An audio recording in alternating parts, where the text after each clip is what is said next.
The conflict between Israel and Hezbollah has erupted with tremendous fury. Images of buildings in Beirut reduced to rubble, endless traffic jams on Lebanese highways filled with people fleeing the war, and, ultimately, snapshots of a cruel and ruthless war have circulated around the world. However, it's very possible that you might not fully understand what's happening, and honestly, I don't blame you. The mess that has unfolded is a perfect cocktail of cultural, religious, nationalist, and political problems that are difficult to untangle. But don't worry, that's what we're here for, to try to explain as simply as possible everything you need to know about the conflict devastating Lebanon and being fought between Hezbollah and Israel. So, where did all this chaos come from? Why are they fighting? And of course, what's happening now? Well, get comfortable, because I'm about to explain it all. Hello to all the community of Finance for All, welcome to another video. To begin this story, we have to go back several decades in time. The relationship between Lebanon and Israel has been tense since the creation of the State of Israel in 1948. It was then that a League of Arab countries attacked Israel, sparking a war between Israel and its neighbors, including Egypt, Jordan, Syria, Iraq, and to a lesser extent, Lebanon. Although Lebanon wasn't a major player in that first Arab-Israeli war, it did join the Arab coalition to oppose Israel's creation and refuse to recognize its legitimacy. The 1948 war ended with the defeat of the Arab forces and the consolidation of Israeli territory, which led to the flight of hundreds of thousands of Palestinians who became refugees. This is where Lebanon enters the conflict as a key player, since southern Lebanon, a predominantly rural region bordering Israel, took in a large number of Palestinian refugees. Lebanon had been a predominantly Christian country, but the growth of Muslim communities and the arrival of these Palestinian refugees altered the country's demographics. The Muslim population became increasingly numerous, and religious tensions began to rise. Christians, Shia Muslims, Sunni Muslims, and even Druze were at odds with each other. These tensions escalated further when the Palestine Liberation Organization, PLO, led by Yasser Arafat, began operating from Lebanon, where it had strong popular support from the many Palestinian refugees. Well, that, and the fact that PLO leaders had been expelled from Jordan, where they had previously taken refuge. In the following years, the PLO began operating from Lebanon, using the southern part of the country as a base for launching attacks and operations against Israel. Unsurprisingly, this didn't sit well with the Christians. Why? For starters, they didn't want to provoke Israel too much to avoid more trouble. Also, the PLO had good relations with the Muslims in Lebanon, which tipped the demographic balance that had previously always been in favor of the Christians. Tensions between the PLO and its Lebanese Muslim allies and the Lebanese Christians escalated to the point where a civil war broke out in the country. In that war, Israel supported the Christians, to the extent that in 1982, it launched Operation Peace for Galilee, a massive invasion of southern Lebanon with 3 objectives. The first objective was to destroy the PLO and its bases, the second was to install a friendly government in Lebanon, and the third was to limit Syria's influence in the country. Israeli forces advanced to Beirut, where they laid siege to the city and forced Yasser Arafat and the PLO leadership to leave the country. This invasion was accompanied by devastating bombings and the siege of West Beirut, resulting in a tremendous number of civilian casualties. Israel was unable to establish a friendly government in Lebanon, but at least it succeeded in expelling the PLO from the country. The problem was that they had created an even stronger enemy. In response to Israel's invasion, which primarily occupied southern Lebanon, the more radical Shia Muslims, who were the majority in the region, organized and soon formed Hezbollah with Iranian funding and assistance. If you think about it, it makes sense. Just a few years earlier, the Ayatollahs had completed their Islamic revolution in Iran, which inspired many Shia groups worldwide, including those in Lebanon. The Ayatollahs not only despised Israel but also saw Lebanon as the perfect stage to export their Islamic government model.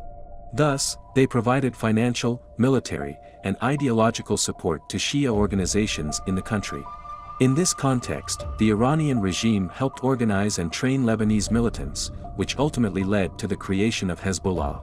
Syria also played a crucial role by allowing Iranian supplies to reach Hezbollah through its territory, making Damascus a strategic ally. Gradually, Iran was gathering allies, laying the foundation for what would later become the Iranian resistance axis. But let's not get ahead of ourselves. Although Israel withdrew from Beirut in 1983, the Israelis maintained a security zone in southern Lebanon until 2000. Meanwhile, Hezbollah, with Iran's backing, grew stronger and became a symbol of resistance against the West for the Shia world. Guerrilla warfare and terrorist attacks by the organization were a constant throughout the 1980s and 1990s. In fact, Hezbollah even entered politics in 1992, gaining representation in parliament and eventually participating in various coalition governments. Everything changed in 2000. By then, the Israeli public was fed up with the occupation of Lebanon. The Palestinians of the PLO, who had been Israel's primary target in Lebanon, had been expelled many years earlier, but Hezbollah's guerrilla warfare continued to bleed Israeli soldiers. Social pressure against the occupation grew so high that the Israeli government decided to unilaterally withdraw from Lebanon. In the Shia world, Hezbollah's success was seen as a major victory. After Israel's withdrawal, the United Nations sent an observation mission to verify whether Israel had fully abandoned Lebanese territory. However, due to the terrain and the lack of a clearly defined international border between Israel and Lebanon in some areas, the UN decided to draw a demarcation line based on pre-1978 conflict borders. This temporary border, which still exists today, is known as the Blue Line. Despite Israel's withdrawal, tensions in the area remained high. In fact, in 2006, Hezbollah's kidnapping of a group of Israeli soldiers triggered another Israeli invasion, which lasted 34 days. The Lebanese militia withstood the powerful Israeli army much better than expected. Eventually, the UN brokered an agreement, which was formalized in Resolution 1701, setting the framework for the UN's international stance on the conflict to this day. This resolution called for the withdrawal of both Hezbollah and Israel from a border region in Lebanon, to be replaced by a contingent of UN peacekeepers to prevent future clashes between Israel and the Lebanese militia. However, the deployment of the United Nations interim force in Lebanon didn't have the necessary tools to fulfill its mission, and Hezbollah has always maintained a presence in the area. Moreover, when tensions arise, the peacekeepers can do little more than watch as rockets fly overhead from both sides. By the way, Spain's role in this mission has been highly significant, with the Spanish contingent responsible for leading the mission until 2025. But back to the story, after the 2006 war, Hezbollah emerged as a more consolidated force within Lebanon, despite the devastating economic and human losses caused by the conflict. Hezbollah devised a clever strategy. They led the reconstruction efforts in the Shia areas affected by the war. With funding and support from Iran, Hezbollah rebuilt infrastructure and provided essential social services to the most disadvantaged communities. This strengthened their popular base of support among the Shia, who saw the group as the primary defender of their interests. As the militia grew, Iranian money flowed in, and their stockpile of rockets and missiles grew to tens of thousands. Moreover, Hezbollah supported Syrian dictator Bashar al-Assad during the Syrian civil war, which gave them significant military experience. However, their growth also led to greater public expectations. After all, they have been part of many coalition governments and are also partly responsible for the country's problems, such as the economic crisis Lebanon has experienced since 2019 and incidents like the unexplained 2020 Beirut explosion. Meanwhile, tensions with Israel remained constant. For several years, Israeli fighter jets have occasionally bombed Hezbollah positions in Syria. However, everything changed on October 7, 2023, when Hamas attacked Israeli civilians, killing at least 10,000 people and kidnapping hundreds more. Hamas, an ally of Iran and therefore of Hezbollah, faced tremendous retaliation in the form of bombings and a ground invasion of the Gaza Strip. To ease the pressure on Gaza, Hezbollah launched rockets from the north and carried out hit-and-run operations against Israeli targets to prevent Israel from focusing all its forces on Gaza.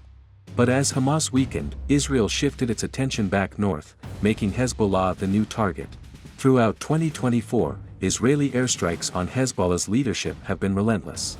In late July, Israeli airstrikes killed Fuat Shukr, one of the highest-ranking commanders in the Lebanese organization. Following that, Israel executed an operation to destroy Hezbollah's communication devices, causing multiple deaths and thousands of injuries, severely disrupting the group's communication network in what has been hailed as one of the best intelligence operations in history. The next step for Israel was targeting Hezbollah's leadership, including its longtime leader Hassan Nasrallah, who had led the organization since the 1980s. Meanwhile, Israeli airstrikes have decimated Hezbollah's weapons and rocket depots, significantly weakening their offensive capabilities. Finally, Israel has launched an opportunistic ground operation, invading Lebanon once again. The goal of this mission seems to be expelling Hezbollah north of the Litani River to create a buffer zone that keeps Hezbollah, its drones, and short-range rockets away from the border.